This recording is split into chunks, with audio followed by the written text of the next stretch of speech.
Welcome, wherever you may be. You're with ITE this afternoon if you're on the West Coast, or late afternoon if on the East Coast.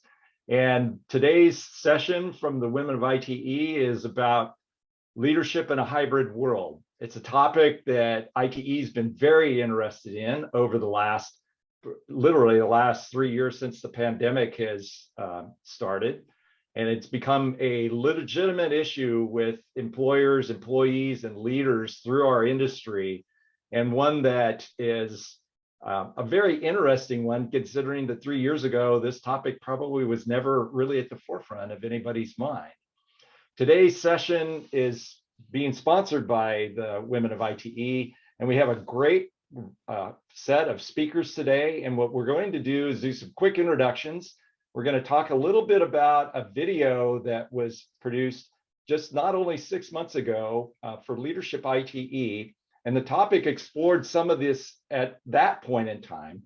Now we're 6 to 8 months later, and there's more news to learn about from our panelists that range from private industry and consultants to public agencies to academic and those people in professional services in the vendor industry. So we're getting a lot of great perspectives on that. With me today is Shruti Malik. She's been actively involved in the organization of this session. I'll turn it over to her as we start our introduction. So Shruti. Great, thanks Randy. Hi everyone, and welcome to this webinar. Again, a big shout out to Women in ITE for sponsoring it. I'm Shruti Malik. I'm a West Unit Transportation Planning Practice Lead with Mark McDonald, also co-chair of the ITE Equity Committee and a member of the Women in ITE Committee. I'm going to turn it over to the speakers to do their self-introductions, so passing it on to Alyssa. Great, thanks so much, Shruti. So I'm Alyssa Ryan. I am an assistant professor at the University of Arizona. I am also a member of the ITE Education Council and the Equity Committee as well. And I'm looking forward to sharing my perspectives on this as a faculty member who's taught hybrid courses and met with students in a variety of ways throughout the pandemic and even through now. So thank you so much, and I'll pass it on to Darlene. Thanks, Alyssa. Hi, everybody. I'm Darlene Mann. I'm the Chief Operating Officer at Streetlight Data, which was acquired by Jacobs just over a year ago. I've been in the software and tech world since the late 1980s and worked my way up from being a technical sales rep to product manager, VP marketing, and then switched and spent 7 years in the venture capital community where I was making investments in software and internet companies. In 2003, I decided to switch back to the good side of the world and became a CEO of a data management company called Cyperion, which is now owned by Informatica. You could think of it as a big data business before they had the name Big Data. And then I consulted for a number of years as an interim executive, and that's really when I met Laura Schul, who I'm subbing for today, who's the founder and CEO of Streetlight. I joined her board in 2014 and stayed on the board until I joined as COO in 2019. At the time that I started working with Streetlight, I knew very little about transportation. You all are definitely the experts there, although I know a little bit more and certainly more about transportation planning than I knew when I started. But I do know something about running companies, and I will say that for at least me, and I think all of our colleagues out there, the pandemic has thrown us for a loop and tested us, and I look forward to the discussion and learning from all of you. So I will hand it off to Kristen. Hi, I'm Kirsten Tinch. I'm the Managing Director of VHB's Virginia Beach office. I've been in the industry about 30 years now. And for perspective, as I talk later today, I'm married with 2 very active teenage boys. I manage an office here, about 40 people, and they range from the administration technical level up to project managers. And like Shruti, I am the other co-chair for the ITE Equity Committee. And I'll turn it over to Susanna. Good afternoon, everyone. My name is Susanna Sett. I am based here out in Houston, Texas. I have recently joined the Texas Department of Transportation. Prior to that, I was with Pierce County here also in Houston. And before that, I was in the private sector. I have about 16 years of transportation traffic engineering experience. I have been involved with ITE since college and have been taking different leadership role within the local chapter of the Greater Houston area chapter in Houston. And I was also leadership class of 2017. There's Kirsten, and so I look forward to our conversation this afternoon.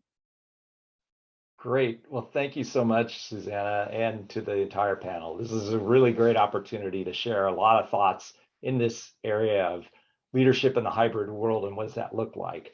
So before we get into the actual presentations, what we'd like to do is to, and I've just popped up into the chat, a web link that many of you may have already looked at. It's the Leadership ITE sort of background video that was produced on this topic. So if you didn't see that, you can use that link later and take a look at that. Provides you a little bit of background on this topic from 6 months ago. And so now we're 6 months down the road. But for those that may not have seen the video, what we wanted to do was just discuss a little bit, Alyssa and Susanna and I, about some of the key takeaways from that video so that you're up to speed as we get going. So I'll start with Alyssa. From your standpoint, what were a couple of the top things that you saw in that video from back 6 months ago? Yeah, a lot of different points were brought up, and I'm sure they'll kind of be brought up again today because it is certainly a similar conversation. But I think some of the main points that were taken away is that we really need to be trusting the people that we're working with and being flexible with them when we're not seeing them every single day in the same environment that we would have before. Another fantastic point was to be noting to pay attention in meetings. That really resonated with me on Zoom. There are certainly a lot of committee meetings and other meetings where maybe I'm not necessarily speaking in it, where I might be checking my email or doing other tasks while that meeting is happening. And if that were to happen in person, that wouldn't be the case. So making sure we're paying attention and kind of giving ourselves to those important conversations, even though they're virtual, was something I really took away from it. And it definitely hit home a little bit. I'm sure it's hitting home for most of us here. And I'd say making sure we're staying flexible was a really another major point that was brought up in that. And I'm going to share some personal topics on that later, but those are the main points I took away.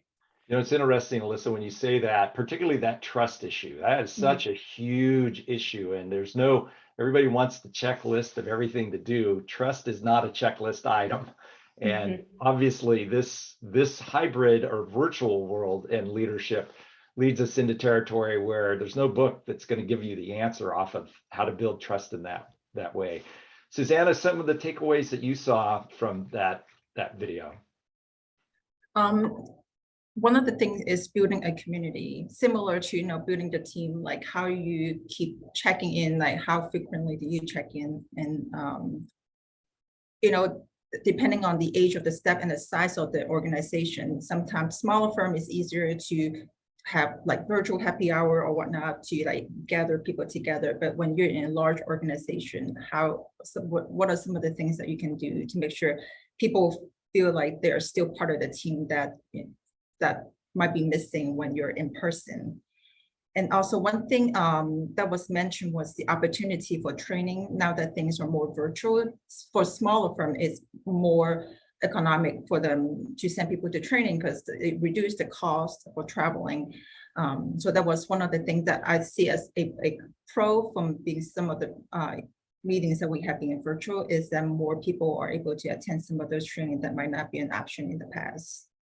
Yeah, I think that first topic you mentioned, it's sort of building around the culture and the culture of communication. It's a new communication and a new culture. It's not one from the past. And, it's a lot of times people struggle with that because there's no roadmap along the way. So those are great perspectives, Alyssa and Susanna. Thank you so much. So what we'd like to do is pivot now into some presentations of perspectives from each of our panelists. And we'll start with Alyssa, and we'll go in order, basically from Alyssa to Darlene to Kirsten to Susanna, and hear each of their perspectives. And if you have questions along the way, don't hesitate to place them in I think we have a Q&A, we have a chat. You can place things in the chat, and we'll take a look at those as we go. And after they're done, we'll go into questions and answers. And so you'll be able to raise your hands, and we'll be monitoring that so you can speak, and you can turn yourself off mute, and we'll allow you to ask questions directly until we get close to the top of the hour. So with that, Alyssa, why don't you take it from here? Thank you so much, Randy. So I have a few perspectives specifically that I'm going to note throughout this 5 minutes that I have. But I'd like to start off kind of with a personal story that really relates back to this hybrid world for me. So during the pandemic, right at the start of the pandemic, I was finishing my PhD at the University of Massachusetts Amherst right when 2020 hit. I was supposed to graduate that following year. And I was accepted on a fellowship to move to Germany to work with a different university there for part of my dissertation work, which was very exciting, but also quite terrifying. So I was accepted a few months after the pandemic hit. I got that fellowship, and then I moved to Munich, Germany in October of 2020 to work with a different lab over there. And during that time, I still connected with my folks at the University of Massachusetts Amherst to get my dissertation moving, while also working with this new university that was actually on lockdown pretty much the day I stepped in to that new research team. So I worked from my studio apartment in Munich for about a 6-month period during that lockdown, and didn't really communicate with anyone else outside of the virtual world. Very similar to how everyone else did it. Except I didn't really have any friends near me or people I knew. So it was a very isolating experience. And I think that really has shaped even how I view people working from home and from different environments now, because it is quite lonely. So during that time, I reached out to some of my fellow folks who were finishing up their PhDs and put dissertation groups together to write together over Zoom. And I found that to be really beneficial and helpful in connecting. So that's kind of my first point, is that we have a lot of these people. This just happened to me during the pandemic, and now I'm back in person. But I know a lot of postdocs, a lot of other professionals who are working in completely different time zones, fully remotely for different organizations. For example, I know a postdoc who's working in the Northeast. She has a family. She couldn't move to the location where the postdoc was in California, but it opened up a whole new world where she could do this postdoc. And then before times, she wouldn't be able to work fully remotely to do that job. But in that, she does feel that loneliness kind of. She doesn't get to have those coffee chats with people or connect in that same way. And so building those environments within your team to say, hey, why don't we have those remote workers connect virtually on a Zoom chat for 2 hours and just work in that environment, can be really helpful. And making sure we're intentional about still meeting with those people, especially those for a fully remote. It does open up a new opportunity, which I think is fantastic, but we need to be intentional about connecting with those people. Another major point I wanted to make is being flexible, kind of. So right now, someone can still come up with COVID anytime, and making sure that we can be flexible and moving something that maybe we're going to meet in person to virtual as needed. There are a lot more caretaking responsibilities that we're kind of aware of a lot of people nowadays. Maybe their child gets sick, and having that flexibility to jump on a Zoom meeting or something is fantastic. And kind of being aware that not everyone has the ability to come in person every single day, even when they were intentionally going to, I think is a fantastic benefit of living in this hybrid environment. From a student perspective, I found that students, they still really like in-person meetings in classes, and I think they're very engaging that way. But having that hybrid option when they're sick or something isn't, if they're traveling or things like that, setting up those options for students, but also those you're mentoring, and still being intentional that, hey, we can meet on Zoom, and it allows you to stay even more connected in times when maybe you wouldn't be able to. And then finally, my last point is to get good equipment when you can, making sure that the folks who are virtual can hear you in your meetings. I personally use an owl in a lot of my meetings. I find that they work really well in terms of connecting sound and having everyone in person being able to be seen and heard in a really positive way. But you can set up a lot of different environments to make sure that for the folks who are virtual are just as engaged in that meeting as the folks in person, and making sure we're asking their questions and making eye contact with them, even in this virtual world, as much as possible, to make sure they still feel like they're there if they can't be in person. So those are my 4 takeaways. And with that, I'll pass it off to Darlene. Great, thank you, Alyssa, and really great points. You know, I actually really don't think this new world of hybrid is anywhere near settled yet. My sense is that depending on the industry you're in and the focus of the organization and the beliefs of different management teams, you hear everything from, you know, everybody's going to go back to the office to we're never going back to the office. And it's my belief that the majority of companies are going to have this form of hybrid work going forward, potentially forever. And so I think what that means is we need to get good at hybrid, and it's great to have this session where we have a chance to share ideas and how we can make that happen.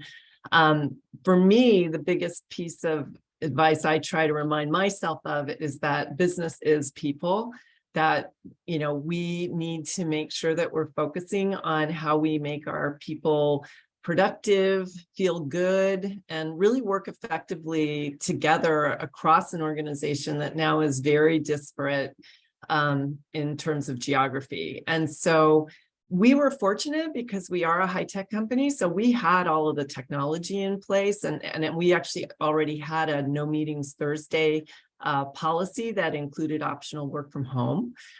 So that wasn't a challenge for us. And where we really found ourselves spending the majority of our time was thinking through a very intentional strategy around communications and keeping all levels of the company connected. So the first thing that I would recommend is that you communicate more and more often than you did previously. In fact, I would say that at this point, we are communicating at a level that would be considered over communicating in the old world. And that looks like, you know, our written things that we need to tell people we do in multiple forms. And so it'll go out in email, it'll go out over Slack. We are religiously keeping our monthly all hands schedule where we all come together virtually. And where possible, we encourage people, if they have an office, they will congregate around that day so that they can get some in-person time. But we'll reiterate key messages in those verbal forums as well. And then we've really encouraged our executive team and our managers to make sure that they're holding team meetings where they can make sure people know what's going on, and that people stick to a pretty set schedule of one-on-ones and also skip levels, so that every person in the organization is being, you know, touched and connected with at least a few times a month by their management, in addition to the working groups that they are involved with in terms of their normal collaborative environment. So that's number one, is communicating more and more often. Number two is because we don't have that sort of in-person and casual connection time that we used to have as frequently, that we're much better about being clear about what our goals are and how those goals translate to that individual work life, what they need to be doing, and that we focus ourselves on accountability, but in a very positive and humane way. We've done things like created a shout outs channel on our Slack, where we can essentially celebrate when people accomplish something, and they can share that cross-functionally so that everybody can see, that project that so-and-so is working on is, you know, finally come to closure, or they've made a big breakthrough. We also have what we call OKRs, which maybe some of you don't know. That's called objectives and key results. So what are we trying to accomplish, and what are the key results that will tell us if we're on track to those goals? Or meeting those objectives. And we actually publish those from the very top level of the company all the way down to individuals. And it really allows managers and employees to have conversations about what they're doing and why it's important in sort of the context of the company, because we want people to feel connected to the company. We want them to feel like they're still part of an organization and not just, you know, spinning out there independently in space. So we still have a mission, we still have goals, and we're trying to really make sure that that feels very tangible to each person in their working environment. And then the last thing is really that we are committed to in-person time. despite how geographically diverse we've become through the pandemic. So once a year, we have an annual corporate retreat, which is usually 2 to 3 days, where everybody comes together, and it's a mix of business and social activities, where we probably put more emphasis on social than we used to. And then we encourage the functional teams to have smaller team meetings that same week. So we usually take about a week of our time, including travel, to bring everybody together. And then during the course of the year, we have the functional team meetings do smaller group sessions every 3 to 6 months. And then where we do have geographic density, which we have about 5 pockets now throughout the United States, we encourage service days and happy hours, where we organize those for the groups geographically, so that they can get together and have that sense of community cross-functionally, not just within the teams where they work day in and day out. So again, really reinforcing the feeling that this company is a thing that you're part of, and that you have a good connection to our mission and goals, and that what you do every day is important. So, in summary, be intentional, be mindful that, when we're communicating to our employees and what we're asking our employees and managers to do, so that the investment of time that they're making has very high impact. So that's it. And I will now hand it off to Kirsten. Thanks, Darlene. Yeah, I think I'm going to echo some of what Alyssa and Darlene said, but I think this is still a moving target. We're all learning as we go, and I think it's important to continue to check in with your teams as you're going through this process, and as we continue to learn more, to make sure that the processes, the procedures, the way you're doing things is working the best efficiently, and what challenges they're still having. BHB and as a company, our focus is 50% in-person engagement, and that can happen in a variety of ways. It's whether it's in the office, working with clients in the field, being at a industry event, being at a college working with students there, or high school working with students there. So we just think it's very important to have that in-person engagement. That as a team level, as a company level, it's just that's really critical to the person's growth, the individual's growth, as well as the company's growth overall. And as part of that, it's really, as you look at your teams, it's really understanding that different people on your teams have different needs, and some of that can be generational. They have emerging professionals that are very integrated in technology, and those that are later in the career that maybe are not as comfortable working with the different technologies in a hybrid world. And then you have virtual professionals who said they've been through college and they've been at home or in their virtual setting for many of their college experience, and they feel like they've missed something. So most of my emerging professionals actually are in the office. They want this day in, day out personal engagement with flexibility to come and go as they need for their work-life balance. But then you have maybe others that are mid-level in their career that are needing to still balance the daycare. They found a different work-life balance during the pandemic, and they start to enjoy that a little bit more, and being able to be home and go to school events or go to sporting events, being able to take advantage of more flexibility. So being able to understand your team and work together as an entire group to figure out what works best for your group, that it still allows that collaboration, that integrated thinking between teams, allows for that mentoring and personal growth, but really provides the benefit and the flexibility of the whole true work-life balance that we all strive to find. Another important element, I think, is still the culture. I actually did a recent interview of a candidate, and their response was that company's culture wasn't as important to them anymore, because they were going to be a fully remote employee, and that just didn't impact them on a day-to-day. And I would argue that and say that the company's culture is actually more critical now than ever, because how you integrate a fully virtual, or hybrid situation is really how you benefit your employees, how you treat your employees, and how you grow as a company and you treat your clients. So being able to work more with onboarding. We've gone through a tremendous change in how we onboard our staff. So if they are in a hybrid environment, or then we may have them come in for the first week or two fully in place, even if they're a fully remote employee in the future, just to get to know their team on a one-to-one basis, get to know the atmosphere, get to know the company and how it works before we allow them to go back and go into that 50% virtual or into a fully hybrid or a fully virtual working environment. You know, the company's culture is changing, right? Yeah, as we learn this environment, but being able to integrate and understand and still have certain events, learning when it's important to bring people together face to face, what works best when it's virtual. You know, there's training opportunities that are really easier when everybody's in front of their own computer and their own laptop and being able to look at things more closely than having them together in one place. So understanding what works best for when to bring people together and what works best for when having them in a virtual world is really important. And the last thing I really want to touch on is, you know, with having a hybrid environment, it's still important to have a vibrant office. So being able to build events in the office to encourage the people that when they are in the office, it's meaningful.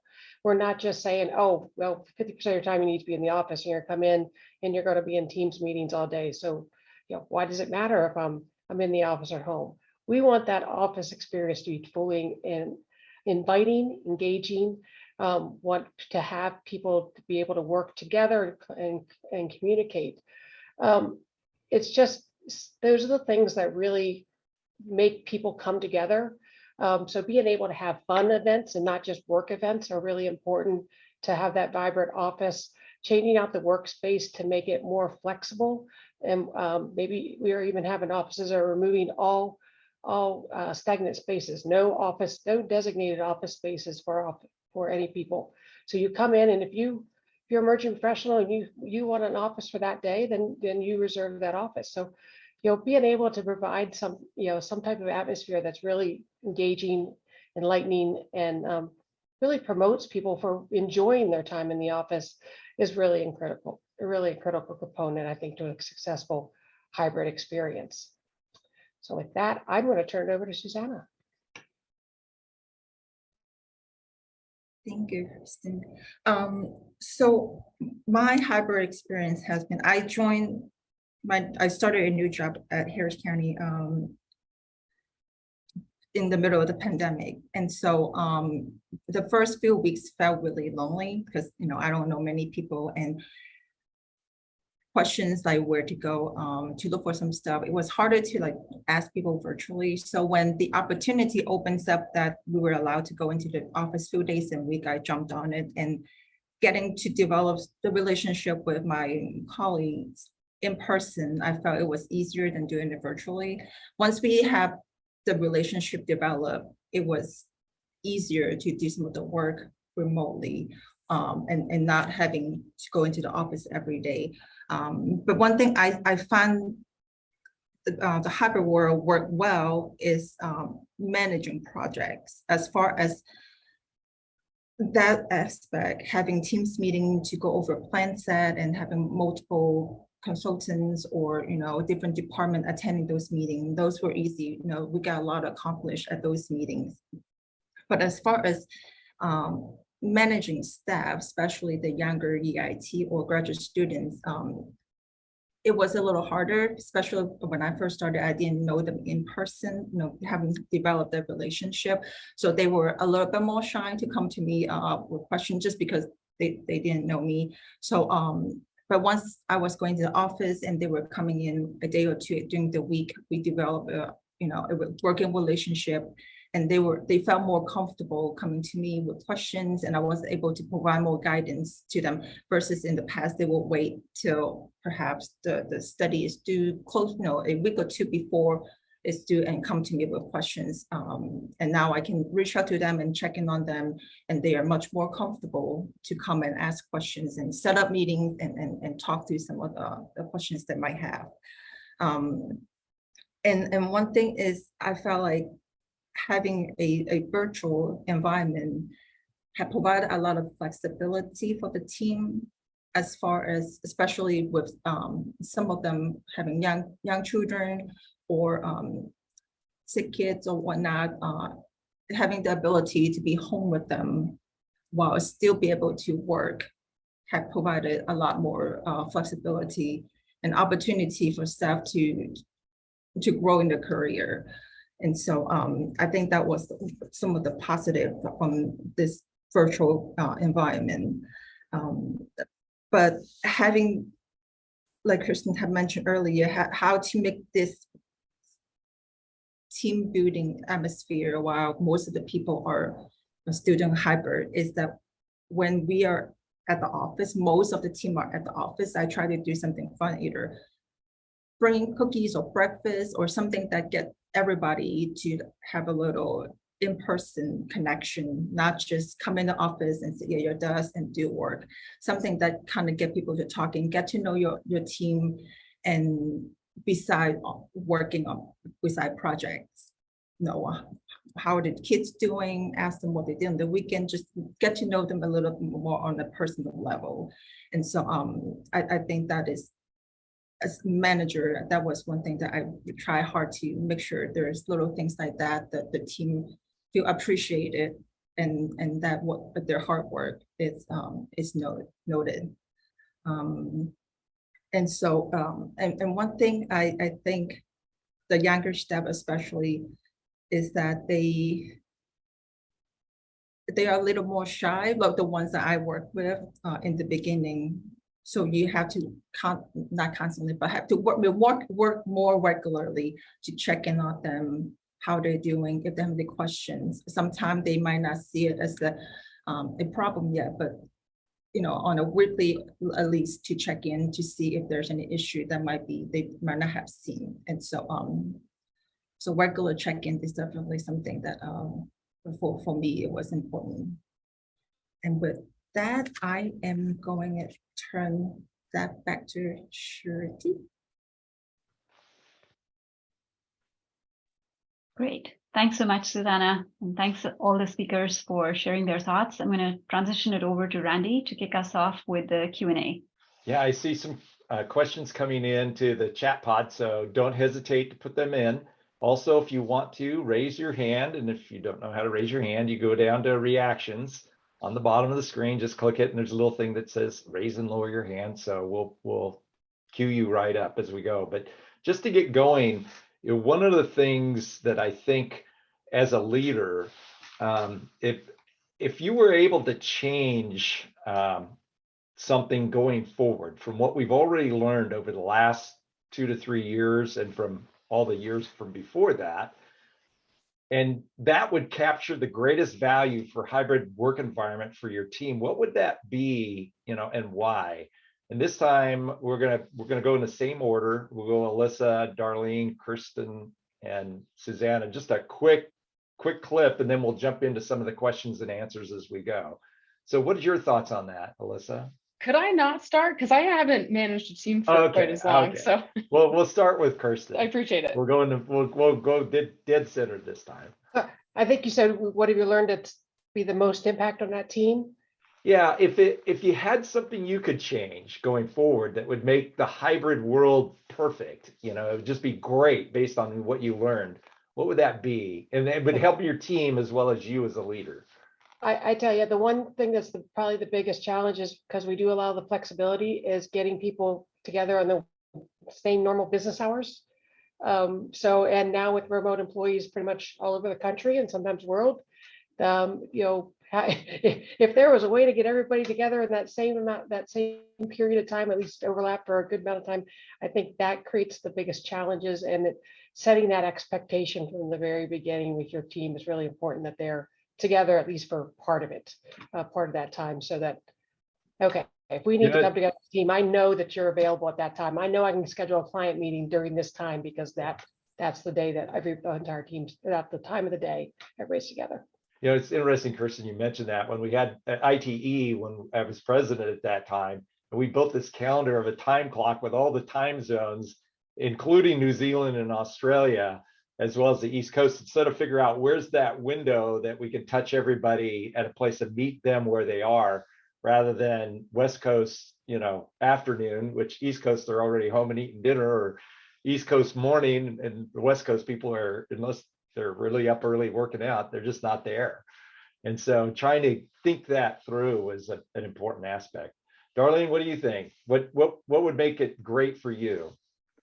So I completely agree with Kirsten that there's time, and then the other one is place. And what would be amazing would be if there was some way that we could, shake up the real estate market so that we could have a lot more flexibility about how we are able to get access to the spaces that make sense on the days that we need them. I know that's a big ask, and there are a bunch of people that are working on things like that, with commercial real estate being in such an awkward situation right now. But it is very challenging where you have people where you want to come together, but the coming together becomes problematic because either the rooms are too big or they're too small, or somebody's already scheduled them, or it's a ghost town and it feels weird. And so trying to get to some way of being able to have the right space at the right time, I think would actually be a tremendous benefit to the teams. Excellent. I think that's a big one, because I think you hear from the real estate people, they want everybody back in the office so they could sell more office space.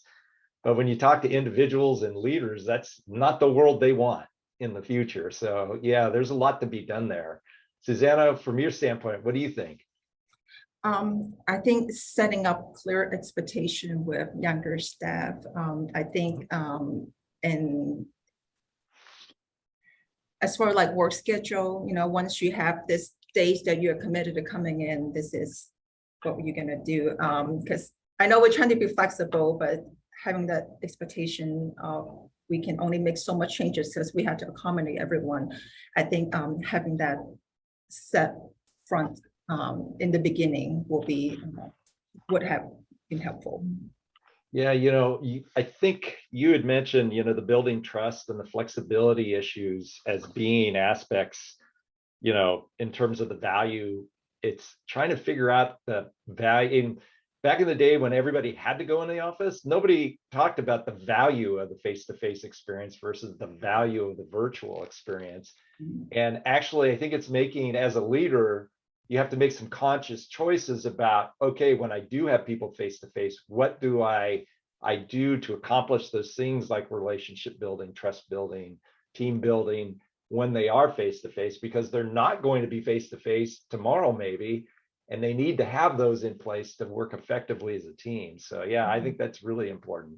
Alyssa, if you could change one thing, what would it be? I think it might just be boosting the confidence of those folks I'm meeting with in Zoom world rather than in person. For example, if I meet with a number of students and kind of we have a couple more authority figures in the room, maybe faculty, when we're in person, it's much easier to get them to talk and engage and give their ideas and feel like they're on the same level, because we're all kind of sitting together eye to eye. And on Zoom, I find that folks feel like more people are listening and they can kind of see everyone who's seeing them at one time, and they get a little more nervous and less confident. So if maybe this is just a communication thing to let folks know that, hey, we're looking for your input, we want your perspectives, even though we might be at different levels, especially with students who might be a little more nervous and had their video off for the past 2 years, would be fantastic. So I'll work on that one. Yeah, it's interesting in that regard. We were just talking about the face-to-face experience and valuing that. It's on the virtual side, is figuring out the unique ways of communicating and encouraging and empowering people to communicate in ways that maybe they haven't in the past. It's been pretty easy to turn your screen off or turn your mic off and check out, but you really do want people to engage, and the virtual mode does allow that. But sometimes there's a barrier there. So yeah, that's really great. Shruti, there's a few questions coming in. Why don't you pull a few of those? And I've got a few more for the group as we go too, as we go. So Shruti, why don't you take a couple of these and bring them to the group? Sounds great. Thanks, Randy. So one of the questions from Shannon is directed to Kirsten.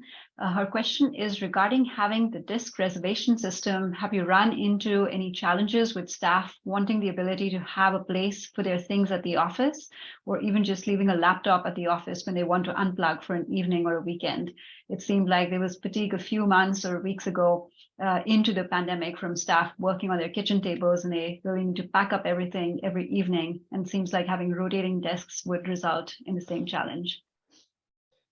Well, in our case, we all take our computers home every day because just for safety of not and security of not having laptops out. But we also can do a check-in system just to have a space to store, or people could put their laptop or device in that location within the office. We are just testing our first location of having no designated office spaces. So I may have to get back to you on what the overall reaction is. It's been a mixed reaction to the concept of those that have a lot of stuff in their office and like to have put their own personal spin on an office, and they want that space. But really, during the pandemic, a lot of the stuff, personal stuff, went home. There's still some decoration, so it's being able to make the existing space feel comfortable. The office space that it's not a generic old, what I call the gray or the brown engineering cubes, right? You've got to still make it welcoming to make people want to move around spaces, but being able to open up those prime cubes that overlook the water or outside or certain to anybody and everybody, it provides that equity of office space. And so it's really enjoyed by some and not liked by others, but I think it's a balance like everything else, and it's still learning system. Great, thanks, Kirsten.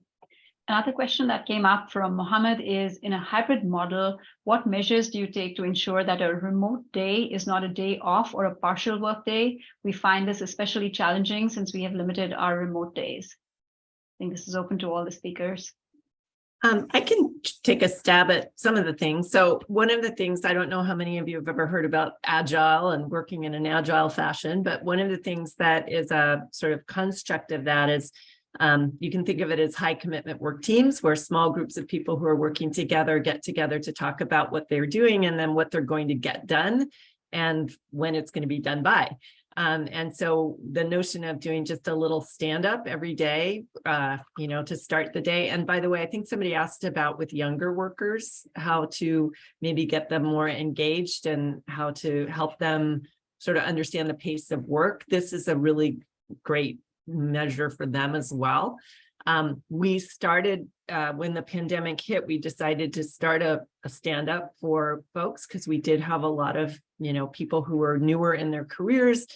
And it turned out that they kept it going even after the point where we said we didn't think it was necessary. They decided that getting together and starting their day with a conversation about where they were at, what they were doing, and maybe if they needed help was really beneficial to them. And so I recommend that as a possibility. Excellent. Thanks for sharing that, Darlene. Another question from Dongmei is, people usually have a preference of how they like to work. How does a leader overcome their own preference or bias to manage a team with different preferences? It's a pretty good question. Again, open to all the panel members. Well, I think that's part of the definition of leadership, right? As a leader, you're not doing what's best for you, or you're doing what's best for your team, and being able to understand that and have that conversation. But you still got to allow some flexibility in there. But I think it's you has to know what works best for the team that you're working with. Excellent. And I'll add and be willing to be unpopular sometimes when the team wants to do something that isn't actually going to work very well for the business or the organization. And, there was a while where we had people working from Italy and Costa Rica and all over the place. And then it kind of came down to, folks, there's a time zone thing here that is actually really important. So we did set core business hours that say you have to be available between these 6 hours.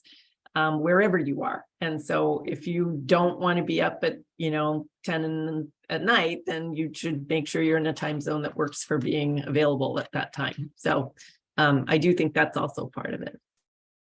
Good Yeah, point. I would add a note there that particularly because this is a leader issue, the self-awareness of leaders to understand that issue is really important. And it's an easy question to ask, that people have different perspectives, but being self-aware to understand it from different perspectives is a leader task, and it's something that's learned. You're not born with it. And so I would encourage people to delve into that as they transition to being leaders or are leaders if they haven't. The self-awareness needs are super high in this environment. Great, good point, Randy. Beverly has a question saying, do any of you have best practices for mentoring your staff, young staff who are working remotely? I can jump in and share some of my perspectives more from the academic side. So I have a couple PhD students, and I do see them typically in person every week. If I'm away, I'll meet with them on Zoom, which I think is fantastic to have kind of a standing meeting, even just for 30 minutes. Maybe it's even every other week, and maybe it's not even with your direct supervisor. It could even be with a peer, so they have someone to chat with, and some sort of mentor to stay connected. And also what I mentioned before was setting up for all the new new staff, if they want to kind of chat and work together on Zoom for 3 hours a week, and have lunch in the middle of that together. Maybe that would be great for folks to stay connected. But something I do specifically with my students is have them send me a weekly email. Now, this is kind of different because my students are kind of doing work on their own, on their dissertation, right? And I might not be involved in every single step of that process. So they send me what they did the last week, what they're planning to do this week, every Monday. And then I review that email on Monday, and we have your meetings on Thursday. So I'm able to like check in twice a week in a really intentional way to make sure we're both on the same page on what their tasks are for the week. And I can provide feedback at 2 touch points. That might be not enough for some people, that might be too much for other people, but kind of making sure you're touching base at a point where they feel they're still engaged with you and can get in touch with you. That's my perspective. Right. Yeah, and to add to that, similarly, with my EITs, I have weekly meeting with them to touch base on what they're working on. And that will be a good gauge, like if they were to tell me they were going to do certain things last week and then why is that not complete, then we can touch base, like, is this something that you need help with or you need more time? So that is a time that I schedule on a regular basis to touch base, making sure they're on track on their assignments. Great, excellent. Thanks for sharing your perspective, Susanna and Alyssa. Question from Yulia.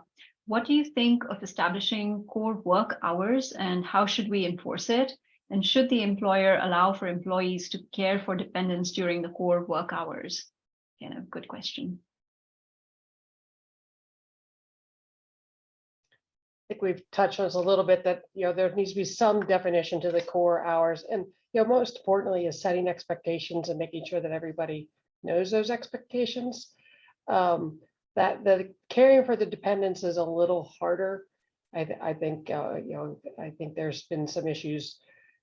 Daycare is a big one. It closes as soon as there's a case or two, and so it has to provide flexibility. We allow it, but we also set the expectation of what work they need to get accomplished during the time that they're caring for the dependent. And we have folks that will split the time off with their partner and work part of the day, and then the other cooks the other part of the day, and the next day they flip. But it's just working with the individuals and setting those expectations and making sure they're fair and equitable for everybody on the team, and not just allowing it for one individual. Sounds great. Thanks, Kirsten. Jody has a question saying, how can we better foster opportunistic collaborations among both those that choose to come into the office and those that choose to work from home? Well, we did a couple things on that one. In our, we use Slack, which is, a communications platform, and we actually adopted a little app that randomly connects people for doing 15-20 minute meetings. And you typically, it's called donut, like a coffee and a donut kind of idea.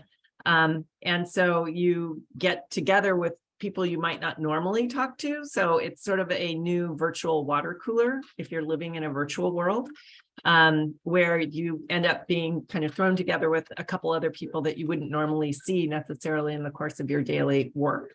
And that has actually proven really great just for social connections, but also for that sort of serendipitous connection of, oh, you're working on that. Oh, that's interesting. I needed to know that about that because of this. Can we spend some more time talking about that at another time? So trying to, use the sort of technology enablers to simulate the work environment, I think is one way of trying to tackle that. Great. And I think it's important for manager to understand what your group, the team is working on. If there is a topic like an EIT, he or she's doing a similar study, if there's a question, I'll try to poll the other person and be like, okay, let's go over this together as a team so we can all understand what the correct path needs to be, instead of individually touch base with them. And just, you have to understand what everyone's working on and be able to collectively mentor them together. Great. Thanks, Susanna and Darlene. Question from Mohammed. For less experienced staff, have any of you found the correct balance between remote work and in-person work to ensure that they're receiving the attention that they need and they're growing? Is there a magic formula, 3 on, 2 off, 4 on, 1 off? Any thoughts there? I don't know that there is a magic formula. If anybody has it, please share it. But I will say, we work 3 on, but the emerging professionals actually in my office prefer to be here every day of the week. So they just find that, especially as we've gotten back into more of the hybrid, the leadership and the project managers are in and out of the office like they were before, heading to clients meetings, and so they can't necessarily set that I'm going to be in the office on these days. So they found that they're here, they want to be here 5 days a week, so that when they need their mentor or a mentor, there's somebody here always in the office to help them. So it just has worked for our group here. Yeah, we haven't found a magic formula yet. We definitely have encouraged days to be in the office where there's going to be more people, and plan activities around that so that it becomes attractive to do it. The other thing I would say is that as leadership, it's probably more important that you be more available than you might personally choose if you were an individual contributor. And so that presence and being available to people and letting them know when you're going to be there also helps kind of get people to come into the office. So that's also a useful idea. Thanks, Darlene. There's a comment from Ron. He's saying, as transportation conferences begin to return to on-site participation, it discriminates against those who may not be able to attend on-site due to cost or not being able to travel, young professionals, retired, unemployed, but very active professionals, etc. ITE can help avoid this in their conferences. Right. I'll go on to the next question from Heidi. Any more suggestions to make the in-person or in-office time more meaningful, as opposed to just working individually in cubicles on Teams meetings? That's a good question. We've been setting up workshops, whether they're project workshops and collaborative workshops that bring different teams together when they're in the office, set them up so that they come in and had that experience. And then, like today was just a random day. We ordered lunch in for everybody so that the folks are here just spend the time getting to know each other and talking and connecting outside of just work items. So more actually being intentional about the in-person engagements in the office is really critical. Yeah, there's no way to alienate younger employees than to bring them into the office and then have them do Zoom meetings all day long in the office. I mean, that's just like, again, using that in-office time, constructively and purposefully is really important. Great. A question from Jennifer. Having documented and standard procedures is critical, especially for new employees onboarding and training, but updating those documents or creating them, as we didn't always realize we needed it until we were virtual, takes a lot of time. Any advice for undertaking that?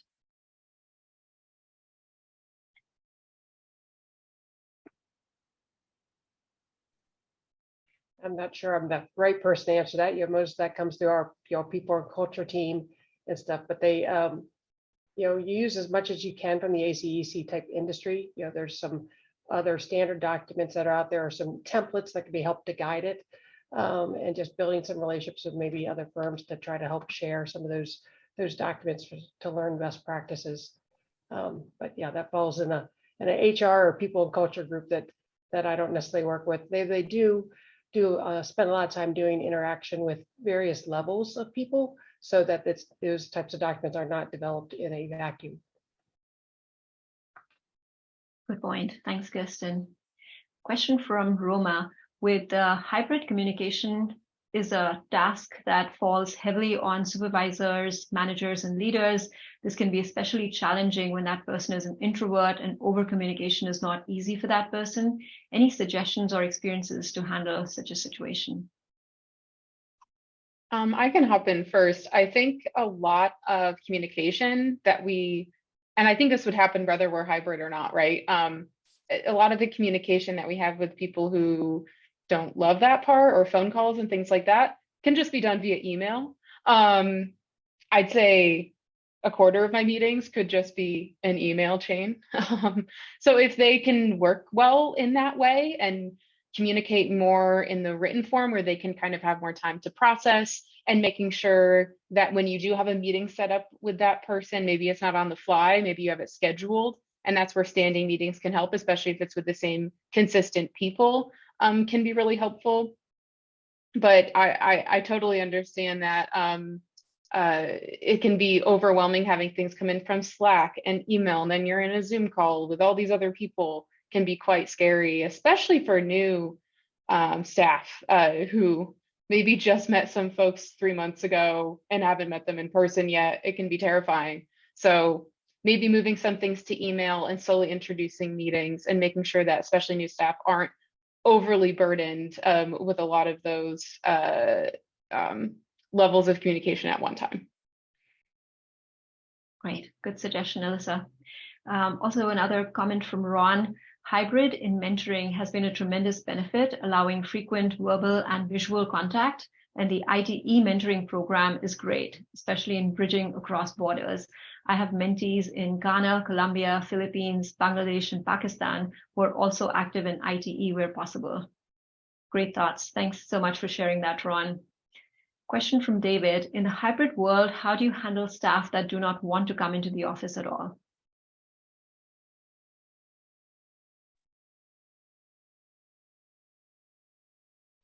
You're muted. We have allowed people to make that choice, so they can designate themselves as remote, and that means that we don't expect them to be in an office, but we do still expect them to show up to all company environments. So if it's an all company meeting, or if your team that you're a part of is holding an in-person meeting, then we do look to people to do that. And I will tell you, we have gotten almost no pushback on that. The pushback you get is when people have built their life around being remote, and they don't want to do the commute anymore, and like they really don't see the value of being in the office based on the type of work that they do. But the notion that once or twice, or 3 or 4 times a year you come together with other people seems to be at least nominally expected, but respected by everybody, is from what we've seen so far. And if anything, we get asked for it more as opposed to less. So I think if you just are clear about, are you a remote person? And if you are, and you're effective at it, then there's no problem. That can sort of bridge that gap. Why don't we do one more question, Shruti, and then we'll go to the wrap up, okay? Sounds good. Thanks, Randy. I guess the question from Philip is, do you have any examples of fun virtual games and/or icebreakers that can be used for virtual meetings in order to lighten up the mood and not just all be about work? We have one we play. It's called 2 Truths and a Lie. And we do it with usually newer employees, where they basically say 3 things about themselves, and people have to guess which one is actually the true one. And it seems to be a really fun thing that people like to do. And I think going off of that, and when you're in a one-on-one or maybe a group of 3 smaller meeting, asking how they're doing. I mean, I think a lot of us can jump right into the meeting, like what the task is, but especially if you're mentoring someone or just your colleagues, how's your personal life? Like what's happening? And over Zoom, I don't find I do that as much as if I sat down for coffee with someone in person. So just being intentional about making sure they're a person and they're not just an employee or someone you work with. Yeah.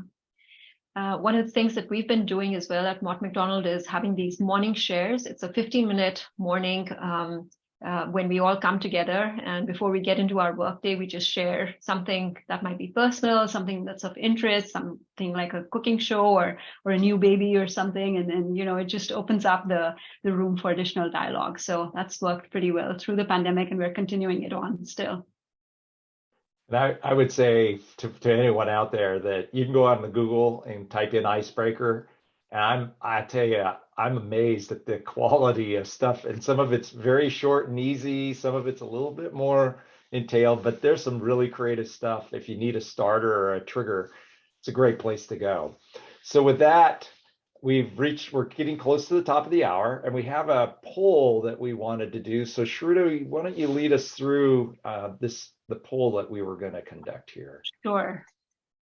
And you should now be seeing the poll on your screen. The question is, if you were interested in learning more about leadership in a hybrid world, what format would work best for you as a next step? And so we're looking to get some feedback to see if we should have a follow-up session, if there's additional interest. We've seen a slew of questions coming through, so that's been really interesting. So just wanted to get your feedback real quick. And while people are scoring things in, we had over 300 registrants. Some of the people will be viewing this probably in the tape recorded mode, but I think we've had as many as pushing up towards 200 participating today. So thank you for that. And it surely helps us with the polling as you go. So please do react as quickly as you can here. Great. And also, while people are filling in the poll, wanted to let everyone know that this webinar is eligible for PDH credits. And so we've shared the link in the chat for everyone to be able to click on that link and then be able to get credits for attending the webinar today.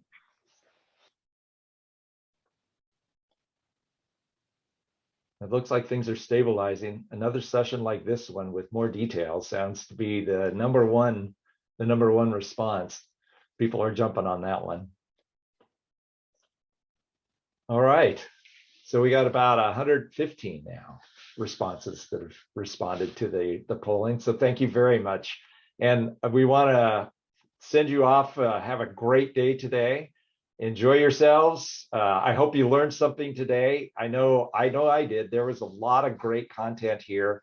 The OWL thing that Alyssa brought up, I got to say, I was in a task force meeting. They used it. It's a brilliant piece of technology. If you haven't seen it or used it, if you take anything away today, that's one that's really great. You can portably take it with you to meetings. It's really cool.